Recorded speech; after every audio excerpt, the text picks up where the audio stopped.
मुरली अमृत की धारा है धारा, जो देती दुखों से किनारा। मुरली अमृत की धारा है धारा, जो देती दुखों से किनारा। भूले जीवन में हो जाए शिव बाबा मुरली में समझाए। भूले जीवन में हो जाए शिव बाबा। ओम शांति। आज की तारीख है 13 अगस्त 2023 के बाबा के अव्यक्त महावाक्य। Revise date 6/4/1995 Madhuban. अव्यक्त बाप दादा प्योरिटी की रूहानी पर्सनालिटी की स्मृति स्वरूप द्वारा माया जीत बनो। आज स्नेह के सागर बाप दादा चारों ओर के सर्व स्नेही बच्चों को देख रहे हैं। हर एक स्नेही बच्चों के मुहूर्त में रूहानी पर्सनालिटी की झलक देख रहे हैं। बाहर के रूप में तो साधारण पर्सनालिटी वाले हैं, लेकिन रूहानी पर्सनालिटी में सबसे नंबर 1 है। दुनिया में अनेक प्रकार की पर्सनालिटीज गाई जाती है। शरीर की भी पर्सनालिटी, कोई विशेषता की भी पर्सनालिटी और कोई विशेष पोजीशन की भी पर्सनालिटी। लेकिन आप सबके चेहरे पर चलन में कौन सी पर्सनालिटी है? प्योरिटी की पर्सनालिटी। प्योरिटी ही पर्सनालिटी है। जितना जितना जो प्योर हैं, उतनी उनकी पर्सनालिटी न सिर्फ दिखाई देती है लेकिन अनुभव होती है। सभी अपने रूहानी पर्सनालिटी को अनुभव करते हो। आप जैसे पर्सनालिटी सत्युग से अब तक कोई की है? सारे कल्प में चक्कर लगाओ तो आप जैसे पर्सनालिटी है नहीं है ना? तो आपको अपने रूहानी पर्सनालिटी का नशा है। अनादि काल में तो परम धाम में भी आप विशेष आत्माओं की पर्सनालिटी सबसे ऊंची है। चाहे आत्माएं सब चमकती हुई ज्योति हैं, लेकिन आप रूहानी पर्सनालिटी वाली आत्माओं की चमक अन्य सब आत्माओं से न्यारी और प्यारी है। अपने अनादि काल की पर्सनालिटी को स्मृति में लाओ। आई स्मृति में देख रहे हो बाप दादा के साथ साथ कैसे रूहानी पर्सनालिटी में दिखाई दे रहे हैं। अपने आप को देख सकते हो तो चले जाओ अनादि काल में। कितने टाइम में जा सकते हो? जाने में कितना टाइम लगेगा? सेकंड से कम ना कि एक दिन, 1 घंटा चाहिए, सेकंड से भी कम। जहाँ चाहो वहाँ पहुँच सकते हो।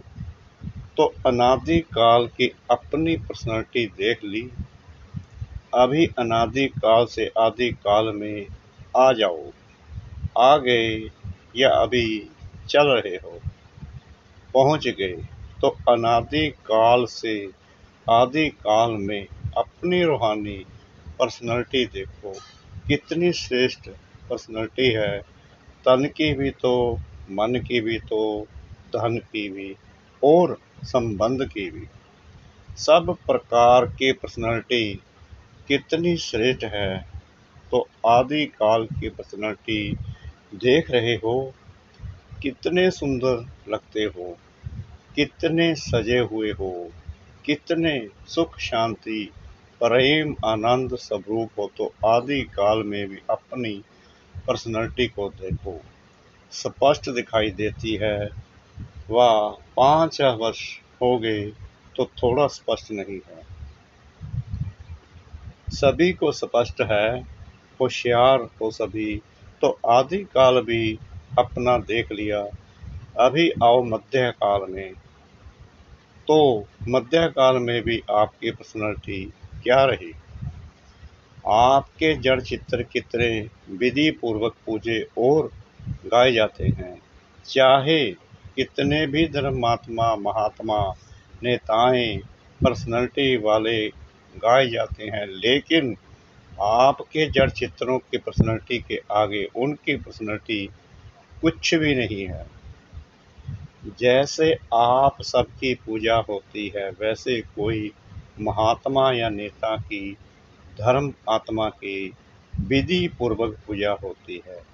कभी देखी है? आपके जड़ चित्रों जैसे श्रृंगार किसका होता है? तो मध्य काल में भी आप आत्माओं के प्योरिटी की पर्सनैलिटी की विशेषता कितनी श्रेष्ठ है। अपना चित्र देखा, आपकी पूजा होती है कि नहीं? सिर्फ बड़े बड़ों की होती है, हमारी नहीं। डबल विदेशियों के मंदिर हैं, देखा है? उसमें आपका चित्र है कि सुना है तो कहते हो कि हाँ होंगे, स्मृति में है तो मध्य काल भी आपका अति श्रेष्ठ है। और अब लास्ट जन्म में जो मर्जीबा ब्राह्मण जन्म है, उसकी पर्सनैलिटी देखो कितनी बड़ी है, गायन कितना है। कोई भी श्रेष्ठ कार्य अब तक भी आपके नामधारी ब्राह्मण ही करते हैं। चाहे ब्राह्मण अभी ब्राह्मण रहे नहीं हैं, लेकिन नाम के तो ब्राह्मण है ना। आपके नाम से, आपकी पर्सनैलिटी के कारण वो भी श्रेष्ठ गाए जाते हैं। तो ब्राह्मण जन्म की पर्सनैलिटी कितनी श्रेष्ठ है। आदि काल, अनादि काल, मध्य काल और अब अंत काल, सारे कल्प में आपकी पर्सनैलिटी सदा ही महान रही है।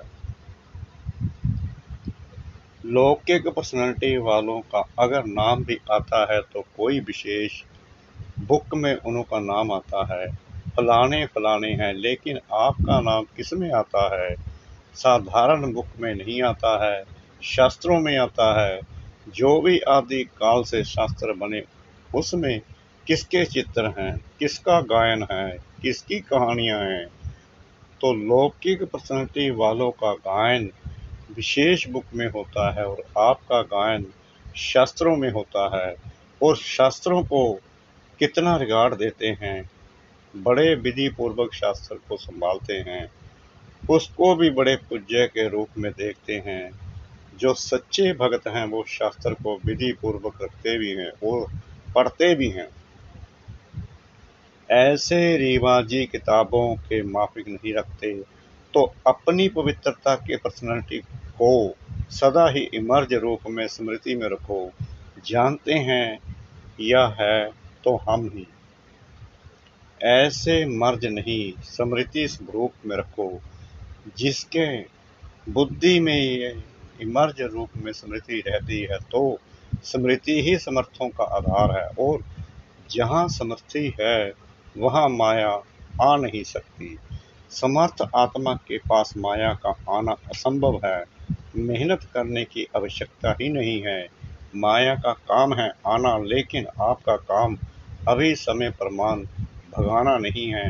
माया आई और भगाया नहीं, आपका काम है सदा माया जीत रहना। तो माया जीत होना, माया को बार बार भगाने वाले हो। बाबा पूछ रहे हैं, तुम माया जीत हो, माया को बार बार भगाने वाले हो। अभी भगाना पड़ता है, थोड़ा थोड़ा वो दर्शन देने के लिए आ जाती है, नहीं ना। डबल फानर्स ने माया को सदा के लिए भगा दिया, या भगाते ही रहते हैं। क्या हाल है? माया सदा के लिए भाग गई, अभी नहीं आएगी ना। कि थोड़ा थोड़ा आए, कोई हर्जा नहीं। फिर भी आधा क्लब की दोस्ती है, फ्रेंड है ना। बाबा कह रहे हैं आपकी दोस्त है ना, उसको ऐसे ही छोड़ देंगे? आवे ही नहीं। सुनाया ना कि समय समाप्त होने के पहले बहुत काल का मायाजित बनने का अभ्यास चाहिए, अंत में नहीं हो सकेगा। अगर अंत में मायाजित बनने का पुरुषार्थ भी करेंगे तो क्या हाल होगा। बाप दादा तोते की कहानी सुनाते हैं ना कि तोते को कहा नलके पर नहीं बैठना, पर नलके पर बैठकर ही बोल रहा था। ऐसे ही अंत काल में अगर बहुत काल का अभ्यास नहीं होगा तो मन में सोचते रहेंगे कि मैं आत्मा हूँ, मैं आत्मा हूँ, लेकिन माया का प्रभाव भी होता रहेगा और कोशिश भी करेंगे मैं आत्मा हूँ, मैं आत्मा हूँ, लेकिन होगा ही नहीं। इसलिए क्या करना है, अभी से मायाजीत बनने का अभ्यास करो और उसका सहज साधन है अपने रूहानी पर्सनालिटी को स्मृति स्वरूप में रखो। पर्सनालिटी वाले की निशानी क्या होती है, तो ऊंची पर्सनालिटी वाले होते हैं, उसकी कहाँ भी किसी में भी आंख नहीं जाएगी। ये ऐसा है, ये ऐसा है, ये ऐसा करता, ये ऐसा करती, मैं क्यों नहीं करूं, मैं क्यों नहीं कर सकती हूँ, कर सकता हूँ। दूसरे के प्राप्ति में आंख नहीं जाएगी, क्यों? रूहानी पर्सनालिटी वाला सर्व प्राप्तियों से संपन्न है, सब भाव में भी संपन्न, संस्कार में भी संपन्न और संबंध संपर्क में भी संपन्न, भरपूर।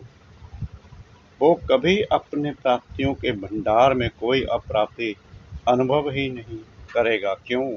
रूहानी पर्सनालिटी के कारण वो सदा ही मन से भरपूर होने के कारण संतुष्ट रहता है। आंख दूसरे की प्राप्ति में तब जाती है जब अपने में अप्राप्ति अनुभव करते हो। तो कोई अप्राप्ति है क्या? गीत क्या गाते हो? अप्राप्त नहीं कोई वस्तु ब्राह्मणों के खजाने में। ये गीत मुख से नहीं मन से गाते हो ना? जो गाते हैं वो हाथ उठाओ। अच्छा, डबल विदेशी भी गीत गाते हो। अच्छा, बाप दादा आज चारों ओर के बच्चों की प्योरिटी की पर्सनालिटी चेक कर रहे थे। प्योरिटी की परिभाषा को भी अच्छी तरह से जानते हो। प्योरिटी सिर्फ ब्रह्मचर्य व्रत नहीं, ब्रह्मचर्य व्रत में तो आजकल के सरकमस्टेंस अनुसार कई अज्ञानी भी रहते हैं, ज्ञान से नहीं लेकिन हालातों को देखकर। कई भगत भी रहते हैं, वो कोई बड़ी बात नहीं है, लेकिन प्योरिटी को सारे दिन में चेक करो। पवित्रता की निशानी है स्वच्छता, सत्यता। अगर सारे दिन में चाहे उठने में, चाहे बैठने में, चाहे बोलने में, चाहे सेवा करने में, चाहे स्थूल सेवा की व सूक्ष्म सेवा की, लेकिन अगर विधि पूर्वक नहीं की, विधि में भी अगर जरा सा अंतर रह गया तो वो भी स्वच्छता अर्थात पवित्रता नहीं, व्यर्थ संकल्प भी अपवित्रता है। क्यों? आप सोचेंगे कि हमने पाप तो किया ही नहीं, किसको दुख तो दिया ही नहीं, लेकिन अगर व्यर्थ चला, समय गया, संकल्प गया, संतुष्टता गई तो आपकी पवित्रता की फाइनल स्टेज के डिग्री में फिर फर्क पड़ जाएगा। 16 कला नहीं बन सकेंगे, 15 कला, 14 कला, 15.5 कला नंबर बार हो जाएगा। तो अपवित्रता सिर्फ किसको दुख देना या पाप कर्म करना नहीं। बाबा कह रहे हैं अपवित्रता सिर्फ किसको दुख देना या पाप कर्म करना नहीं है, लेकिन स्वयं में सत्यता, स्वच्छता विधि पूर्वक अगर अनुभव करते हो तो पवित्र हो। निकल गया, बोलना नहीं था लेकिन बोल दिया, तो इसको क्या कहेंगे? मालिक है। इसलिए अमृत वेले से लेकर रात तक अपने संकल्प, बोल, कर्म, सेवा सबको चेक करो। मोटे रूप से नहीं चेक करो। अगर मोटे रूप से चेक करेंगे तो देखो चंद्रवंशी को मोटी निशानी तीर कमान दिया है और सूर्यवंशी को कितनी छोटी सी मुरली दे दी है। मुरली कितनी हल्की है और तीर कमान कितना मेहनत का है। पहले तो निशाना लगाते रहो, दूसरा बोझ उठाते रहो और मुरली देखो, नाचो गाओ हंसो खेलो। तो इसलिए मोटे मोटे रूप से ना पुरुषार्थ का रखो, ना चेकिंग का रखो। अभी महीन बुद्धि बनो, क्योंकि समय समाप्त अचानक होना है, बताकर नहीं होना है। बाप दादा ने तो पहले ही कह दिया है कि कोई उल्हना नहीं देना। बाबा आपने बताया क्यों नहीं? बाप कभी भी टाइम कॉन्सेंस नहीं बनाएगा। अभी पूरा डायमंड बनना है ना, ये वायदा किया है ना। डायमंड जुबली मनानी है या डायमंड बनना है? क्या करना है? बनना भी है और मनाना भी है, दोनों साथ साथ करना है।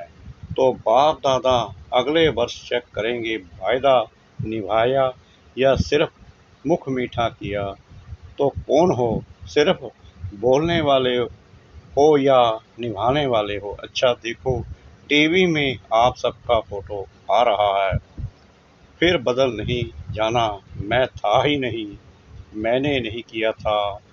बनना तो अच्छा है ना, तो जो अच्छी बात है उसको जल्दी करना चाहिए या देरी से? जल्दी करना चाहिए ना। सेकंड में एवरेडी बन सकते हो, सेकंड में अशरीरी बन सकते हो। कि युद्ध करनी पड़ेगी कि नहीं, मैं शरीर नहीं हूँ, मैं शरीर नहीं हूँ, ऐसे तो नहीं ना। सोचा और हुआ, सोचना और स्थित होना। बाप दादा ने कुछ मिनटों तक ड्रिल कराई, अच्छा लगता है ना? तो सारे दिन में बीच बीच में ये अभ्यास करो। कितने भी बिजी हो, लेकिन बीच बीच में 1 सेकंड भी अशरीरी होने का अभ्यास अवश्य करो। उसके लिए कोई नहीं कह सकता मैं बिजी हूँ। 1 सेकंड निकालना ही है, अभ्यास करना ही है।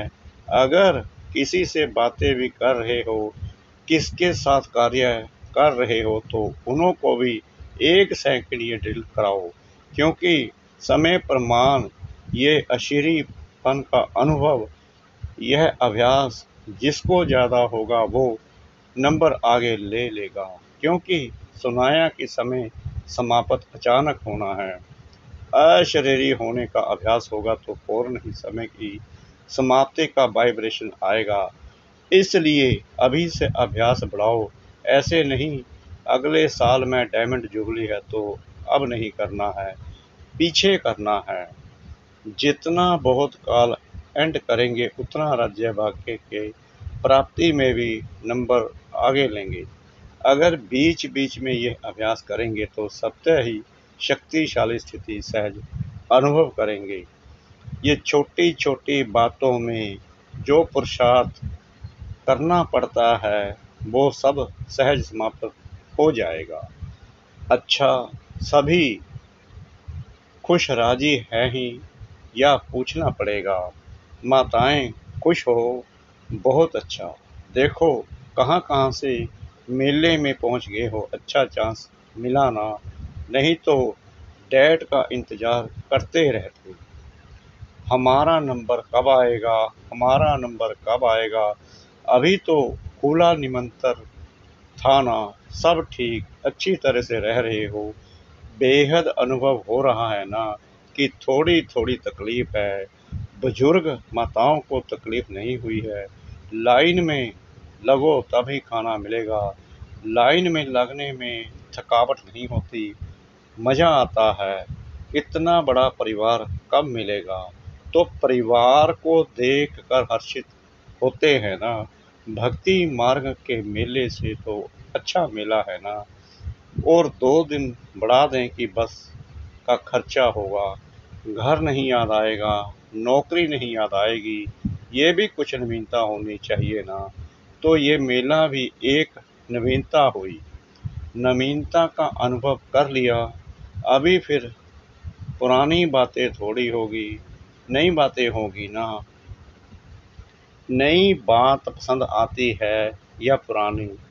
नई बात अच्छी लगती है ना। अच्छा, चारों ओर के सर्व रूहानी प्योरिटी की पसंदगी वाले विशेष आत्माओं को सदा आदि से अंत तक पर्सनैलिटी की झलक दिखाने वाली श्रेष्ठ आत्माएं, सदा पवित्रता, स्वच्छता, सत्यता के शक्ति से सबको और विश्व को परिवर्तन करने वाले विश्व परिवर्तक आत्माएं, सदा निमित्त भाव से सेवादारी बन प्रत्यक्ष फल अनुभव करने वाले अनुभवी आत्माओं को बाप दादा का याद, प्यार और नमस्ते। दादियों से अच्छा रहा मिला, कोई तकलीफ तो नहीं हुई ना। सबके शुभ संकल्प और उमंग उत्साह के संकल्प से सफलता है ही है। यह संगठन का संकल्प ऐसे होता है जो असफलता को मिटा देता है। जैसे किला होता है ना, तो किला कमजोर तब होता है जब एक भी ईंट हिलती है, और सब ईंटें मजबूत हैं तो किला कभी हिल नहीं सकता। विजय है तो यह भी संगठन से उमंग, उत्साह और श्रेष्ठ संकल्प से सहयोग से सफलता हुई पड़ी है। अच्छा लगा और समय प्रति समय और अनुभव करते जाते हैं। पहले क्वेश्चन उठता था, होगा, लेकिन जो सोचो उसमें सफलता है ही, तो सफलता मूर्त का वरदान संगठन की शक्ति को मिलता है। बाप दादा सदा गुड मॉर्निंग, गुड नाइट करते हैं। अच्छा, डबल विदेशी उड़ रहा है ना, अच्छा है। ओम शांति। मीठे मीठे सिकला दे बच्चों प्रति माता पिता बाप दादा का याद, प्यार और गुड मॉर्निंग। रूहानी बाप की रूहानी बच्चों को नमस्ते। हम रूहानी बच्चों की रूहानी बाप दादा को श्रद्धा भरी, प्रेम भरी नमस्ते। शुक्रिया बाबा, शुक्रिया बाबा, शुक्रिया बाबा, इस मीठी मीठी मीठी मुरली के लिए। वरदान। सब राज्य अधिकारी बन कर्मेंद्रियों को ऑर्डर पर मान चलाने वाले अकाल तख्त सो दिल तख्त नशीन भव। मैं अकाल तख्त नशीन आत्मा हूँ, अर्थात सब राज्य अधिकारी राजा हूँ। जैसे राजा जब तख्त पर बैठता है तो कर्मचारी ऑर्डर पर मान चलते हैं, ऐसे तख्त नशीन बनने से यह कर्मेंद्रियां सबसे ऑर्डर पर चलती हैं।